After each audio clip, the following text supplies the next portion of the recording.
अभी तक हम देख रहे थे कि हमने देखा कि दूसरे अध्याय में 11वें श्लोक तक हम ये देखते हैं कि जो अर्जुन में मोह उत्पन्न हुआ है उसे उत्पन्न करने के लिए भगवान श्री कृष्ण ऐसा सोचते हैं कि 3 दृष्टियों से अर्जुन को समझाया जा सकता है।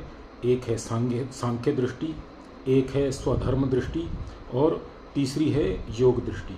वो तीनों के बारे में अर्जुन से बात करेंगे, अर्जुन को तीनों दृष्टियों के बारे में समझाएंगे और उससे जो मोहपाश जिसमें अर्जुन बंध गया है वो मोहपाश काटने का प्रयत्न करेंगे।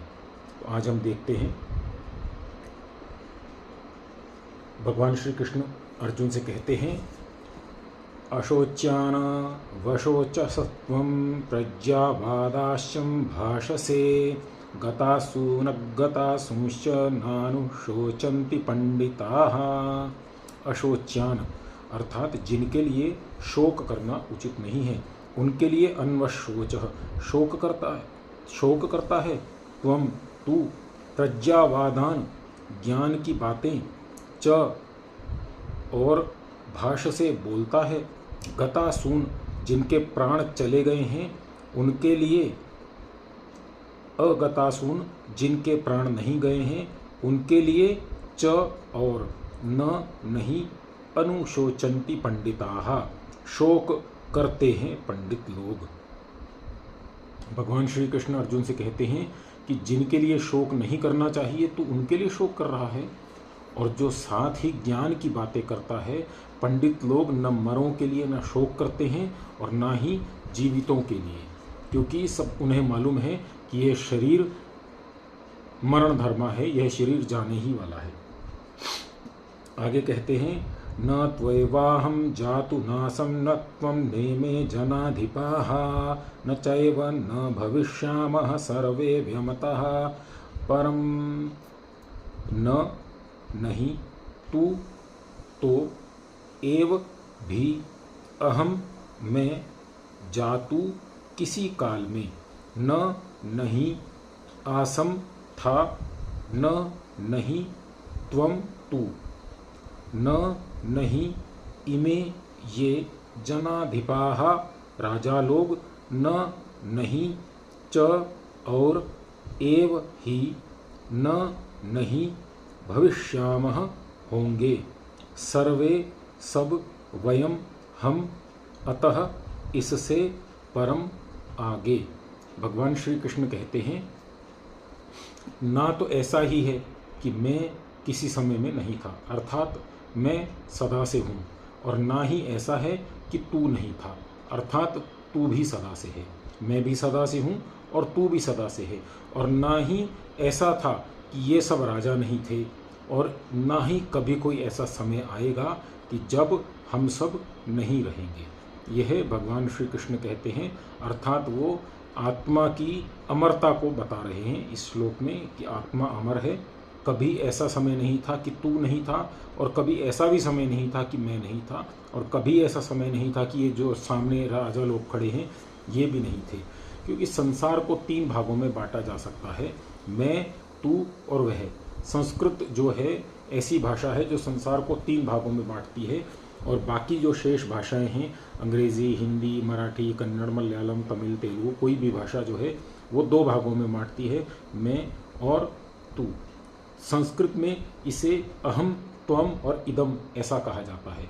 इस श्लोक में श्री कृष्ण ने संपूर्ण विश्व पर दार्शनिक दृष्टि से विचार करते हुए कहा है कि ना कोई ऐसा समय था कि जब मैं नहीं था, और ना कोई ऐसा समय था कि जब तू नहीं था। दूसरे योद्धा लोग जो युद्ध भूमि पर खड़े हुए हैं वह भी सदा से ही हैं, और यह बात हुई भूतकाल की, और वर्तमान काल में भी ये तीनों मौजूद हैं अर्थात मैं, तू और वो, और भविष्यत काल में भी ऐसा कोई समय नहीं आएगा जब ये तीनों नहीं होंगे। इससे स्पष्ट है कि आत्मा नित्य है, मेरा, तेरा, इनका आत्मा था, है या होगा। फिर हे अर्जुन, तू इनके मरने की बात क्यों सोचता है?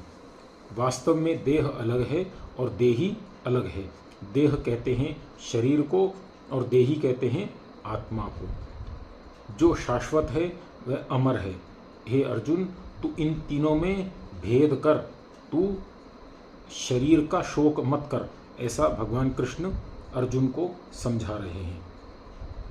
आगे कहते हैं, देहिनोऽस्मिन् यथा देहे कौमारं यौवनं जरा तथा देहांतरं प्राप्तिर्धीरस्तत्र न मुह्यति। देहिनः देह धारण करने वाले जीवात्मा को अस्मिन इस यथा जैसे देहे शरीर में कौमारम बालपन यौवनम युवावस्था जरा बुढ़ापा तथा वैसे देहांतर दूसरा देह प्राप्ति प्राप्त हो जाता है।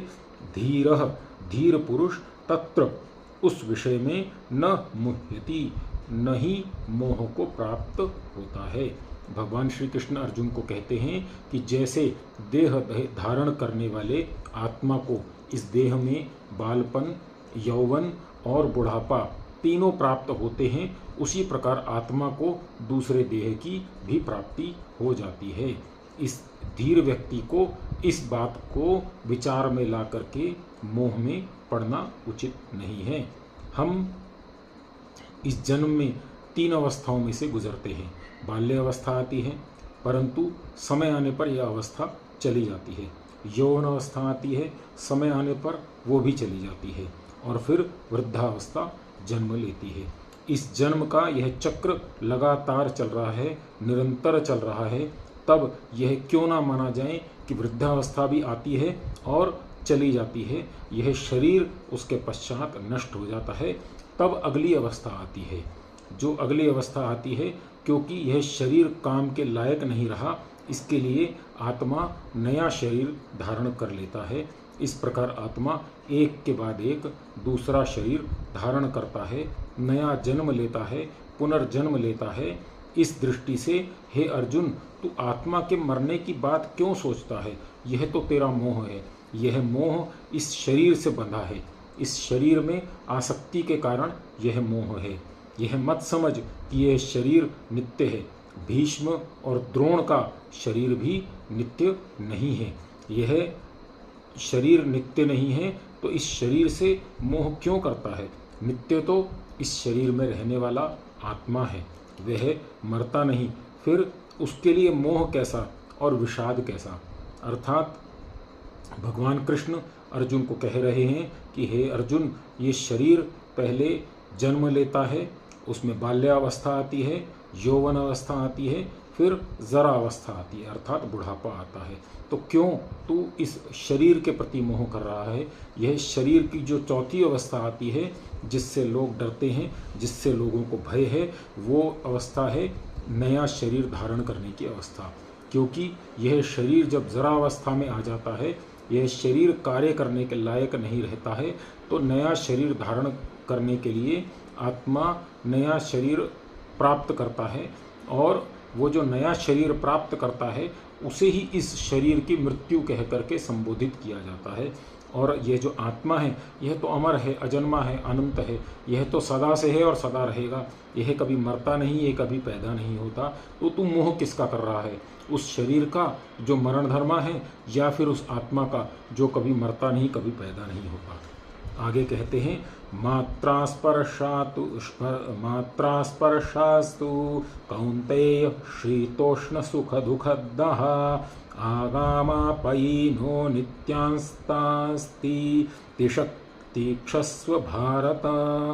मात्रास्पर्शाः, इंद्रियों के स्पर्श, मीयते एभिरिति मात्राः, जिनसे संसार के बाह्य पदार्थ नापे जाते हैं, वे मात्रा अर्थात इंद्रियां।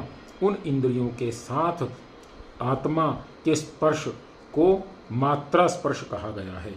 तू अर्थात तो, कौन्तेय अर्थात हे कुंती के पुत्र, शीतोष्ण सर्दी और गर्मी, दुख सुख दुखदाह सुख दुख देने वाले हैं, आगम आने वाले, आपायिन जाने वाले, अनित्याः अनित्य हैं, तान उनको, तितिक्षस्व सहन कर, भारत हे भरत कुल के। अर्थात श्री कृष्ण कहते हैं कि हे कुंती के पुत्र अर्जुन, आत्मा के अमर होते हुए भी आत्मा को उल्टा भान इसलिए होता है क्योंकि उसे सर्दी गर्मी सुख दुख की अनुभूति भी इसलिए होती है क्योंकि आत्मा का मात्रा से अर्थात इंद्रियों से स्पर्श रहता है। सर्दी गर्मी सुख दुख का भान इंद्रियों को होता है, शरीर को होता है, परंतु इंद्रियों तथा शरीर का आत्मा के साथ संपर्क होने के कारण वह भान आत्मा पर आरोपित हो जाता है। अर्थात आत्मा शरीर को ही मैं समझने लग जाता है। मैं यह शरीर हूँ, मैं यह हाथ हूँ, मैं यह सिर हूँ, मैं यह मुख हूँ, मैं यह पैर हूँ, पेट हूँ। अपने इस शरीर को ही आत्मा मैं समझने लग जाता है।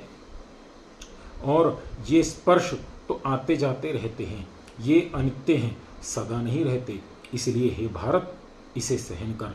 हे कुंती पुत्र, इन्हें सहन कर, क्योंकि ये जो द्वंद्व हैं, जो सर्दी गर्मी सुख दुख, ये तो आते जाते रहते हैं, इन्हें सहन कर।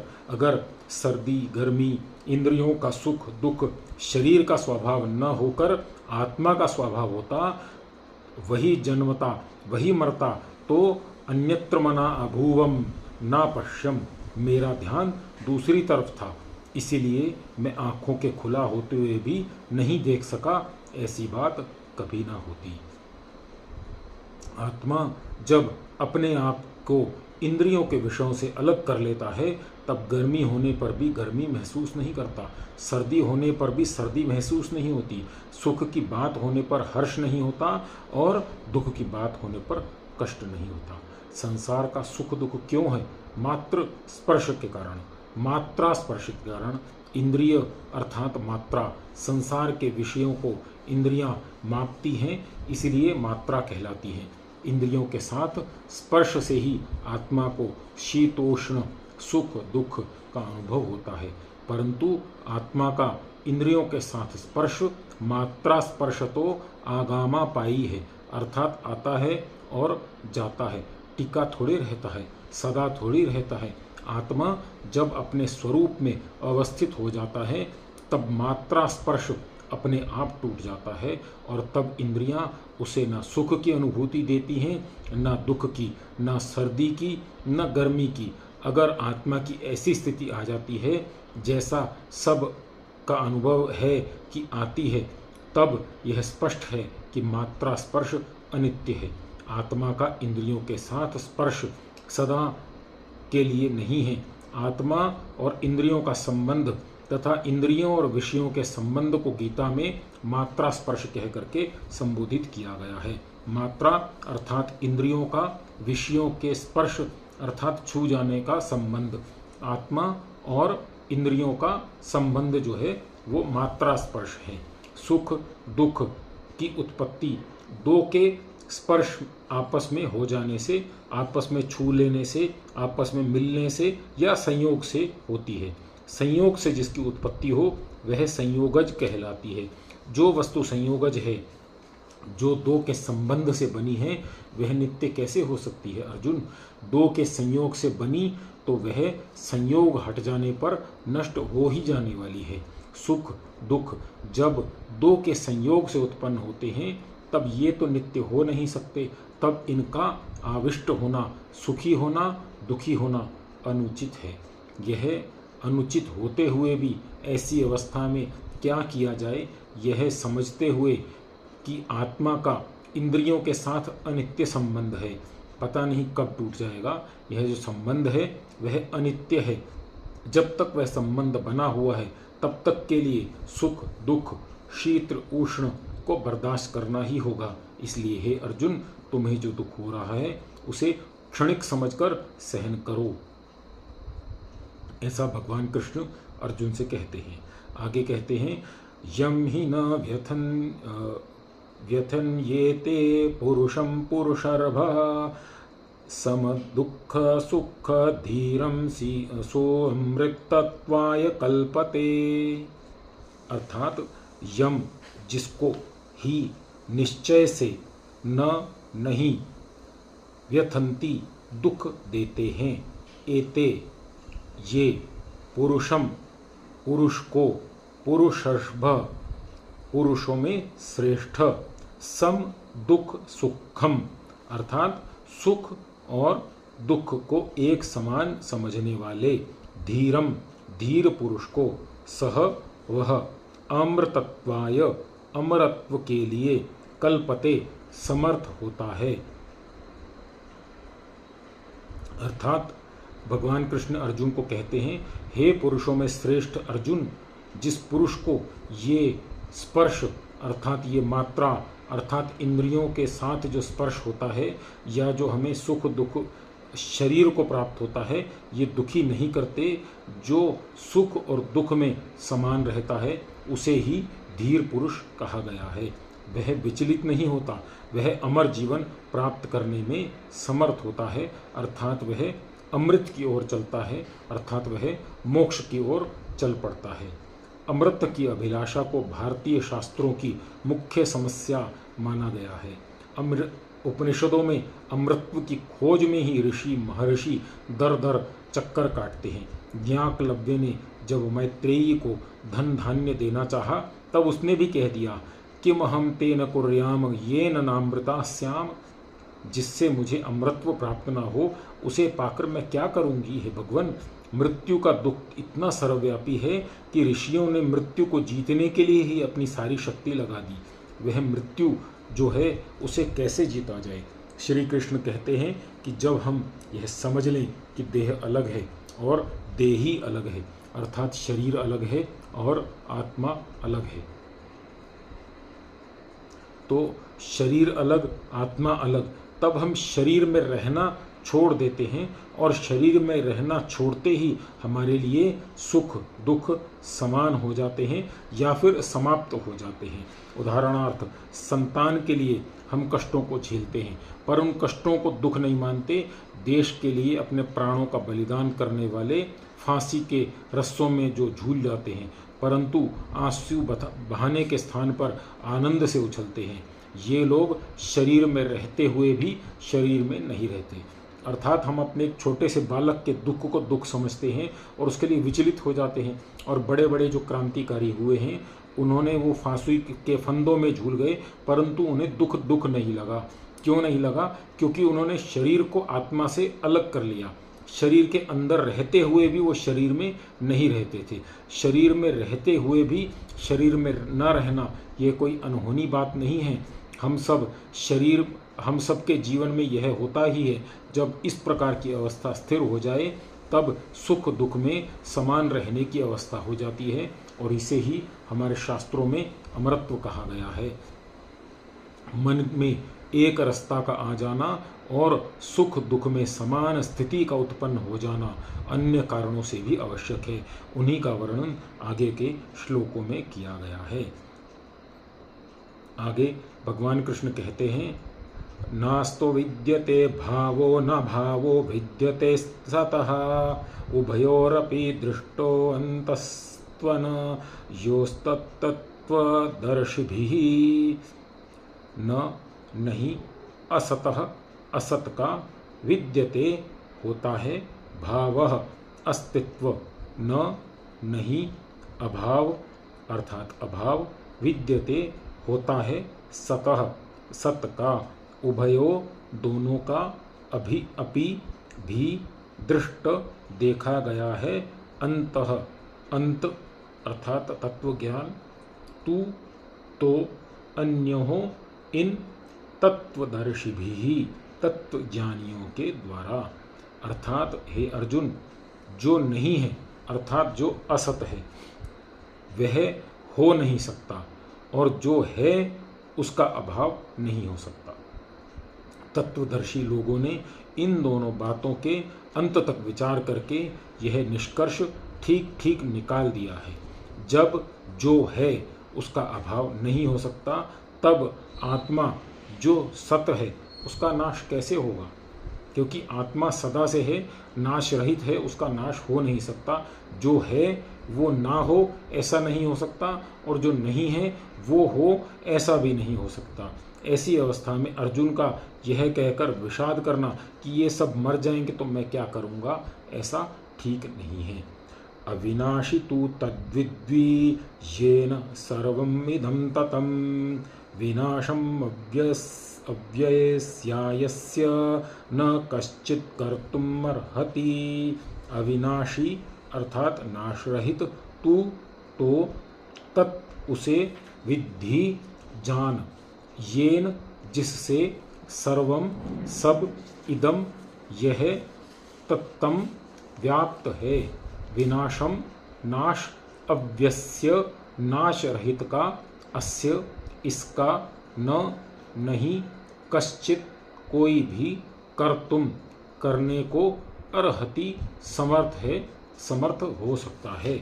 अर्थात भगवान कृष्ण अर्जुन से कहते हैं कि हे अर्जुन, जिस आत्मसत्ता से हमारा यह सारा शरीर व्याप्त है, अर्थात आत्मा इस शरीर को पूरे को चलाती है, आँख भी आत्मा से चलती है और पैर का अंगूठा भी आत्मा से चलता है। यह आत्मा जो सारे शरीर को चलाती है, सारे शरीर में व्याप्त है, वह अविनाशी है। अविनाशी अर्थात अविनाशी अर्थात विनाश न होने वाली है, समाप्त न होने वाली है, उसको कुछ भी नहीं हो सकता, और इस अव्यय आत्मसत्ता का कोई विनाश नहीं कर सकता। अव्यय बोलते हैं जिसका व्यय नहीं होता, व्यय मतलब कम नहीं होता, जो जैसी है सदा वैसी ही रहेगी। उस आत्मा में ना कुछ कम हो सकता है ना कुछ बढ़ सकता है, जो जैसी है वैसी की वैसी रहेगी। उस अव्यय आत्मा का कोई भी विनाश नहीं कर सकता है। अंतवंत इमे देहा नित्यस्योक्ताः शरीरिणः अनाशिनो प्रमेयस्य तस्माद् युध्यस्व भारत। अंतवंतः नाशवान, इमे ये, देहाः सब शरीर, नित्यस्य नित्य स्वरूप के, उक्ता कहे गए हैं, शरीरिणः शरीर जिनके लिए है, उस जीवात्मा के, अनाशिनः नाश रहित के, अप्रमेयस्य अज्ञेय के, तस्मात् इसलिए, युध्यस्व युद्ध कर, भारत हे भरतवंश के पुत्र अर्जुन। भगवान श्री कृष्ण अर्जुन को बोलते हैं कि यह देह, यह जो शरीर है, और वह आत्मा जो शरीरी है, यह शरीरी इसलिए है क्योंकि यह शरीर उसका है। शरीर जिसका होता है उसे शरीरी कहा जाता है। यह नित्य शरीरी के, आत्मा के, ये देह तो अंत वाले हैं, अर्थात शरीरी का शरीर अंत वाला है। शरीरी का शरीर नित्य नहीं है, लेकिन शरीरी नित्य है और अंत वाला नहीं है, अविनाशी है। ये देह तो अंत वाले हैं, नष्ट हो जाने वाले हैं, परंतु वह आत्मा स्वयं अविनाशी है, अज्ञेय है। इसलिए हे अर्जुन, तू युद्ध कर, ऐसा भगवान कृष्ण अर्जुन को कहते हैं। य एनं वेत्ति हन्तारं यश्चैनं मन्यते हतम् उभौ तौ न विजानीतो नायं हन्ति न हन्यते। यह एनम जो इस आत्मा को, वेत्ति समझता है, हंतारम मारने वाला, यह जो, च और एनम मन्यते इसको मानता है, इसको समझता है, हतम मारा हुआ, उभौ तौ न विजानीतो वो दोनों के दोनों ही नहीं जानते हैं, न अयम नहीं यह आत्मा, हंति न हन्यते न मारता है न मारा जाता है। भगवान कृष्ण अर्जुन को कहते हैं कि आत्मा के विषय में जो यह समझता है कि यह मर जाता है, या जो यह समझता है कि यह मारा जाता है, वे दोनों ही सत्य को नहीं जानते, क्योंकि आत्मा न तो मरता है न मारा जाता है। आगे कहते हैं, हंता चेन मन्यते हंतुम हतश्चेन मन्यते हतम उभौ तौ न विजानीतो नायम हन्ति न हन्यते। यह जो उपनिषद हैं, कठोपनिषद में यह श्लोक आया है, उसमें हंतम हंता चेन मन्यते हंतुम हतश्चेन मन्यते हतम। हंता समझता है, ऐसा मानता है, हंतुम उसने सामने वाले को मार दिया, हतश्चेन मन्यते हतम, और जिसको उसको लगता है कि मैंने इसे मार दिया, वो जो जिसे मारा है उसे ऐसा लगता है कि मैं मर गया।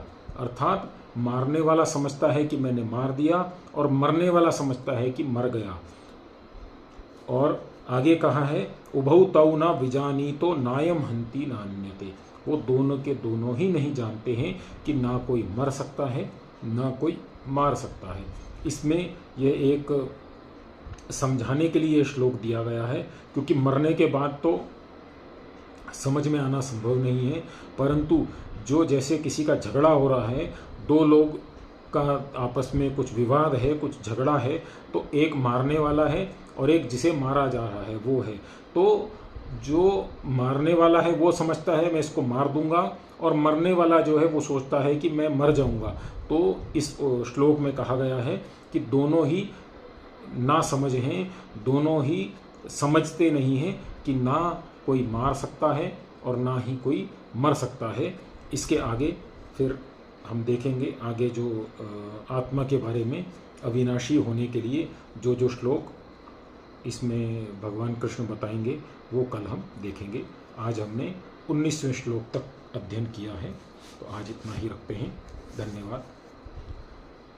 ओम द्यौः शान्तिरन्तरिक्षं शान्तिः पृथिवी शान्तिरापः शान्तिरोषधयः शान्तिः वनस्पतयः शान्तिर्विश्वे देवा शान्तिर्ब्रह्म शान्तिः सर्वं शान्तिः शान्तिरेव शान्तिः सामा शान्तिरेधि।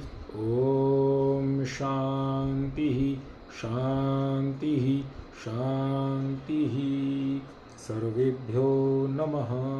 सबको सादर नमस्ते जी।